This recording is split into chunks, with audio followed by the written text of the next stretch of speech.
Nongeye kuguha ikaze kuri Leo TV Entertainment. Ni inkuru rero ikomeje kugenda ivugisha abantu benshi, ni nyuma yuko bitangajwe yuko Shadibu yafashwe ku ngufu. Iradukunda Aimable uzwi nka Yugi umukaraza warezwe na Shadibu kumusambanya ku gahato yatawe muri yombi.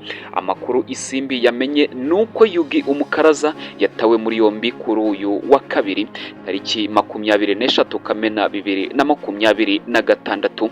Isimbi yagerageje kuvugana n'urwego rw'igihugu rw'ubugenzacyaha RIB ngo rube rwatanga amakuru yisumbuyeho, ariko ntibyakunda kuko umuvugizi wa RIB Dr Murangira Bitsieri atigeze yitaba telefone.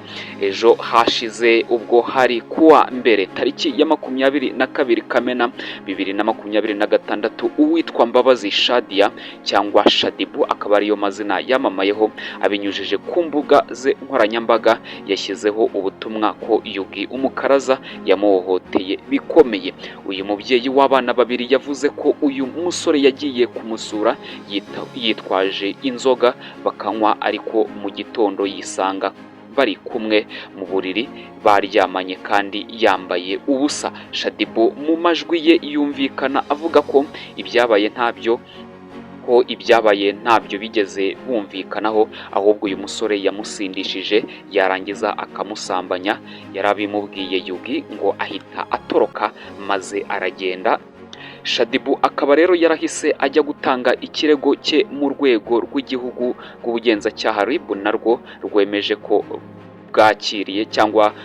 ko rwakiriye iki kirego, kandi ko Shadibu yagiye anitwaje impapuro zo kwa muganga aho yari avuye kuri Isange One Stop Center.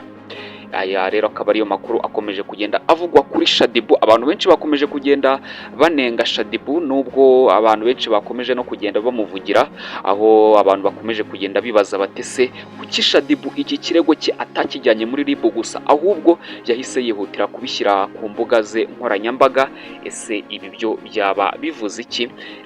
Akaba ari inkuru itakomeje kugenda ishimisha abantu benshi, aho bakomeje kugenda bavuga bati bundi Shadibu kuba iyi nkuru yayishyize ku mbuga nkoranyambaga ntabwo byari bikwiye, ahubwo yari kujyana kino kirego cye kuri RIB, ariko we yashatse yuko iyi nkuru isakara ahantu hose, yashatse yuko akomeza kugenda avugwa ku mbuga nkoranyambaga.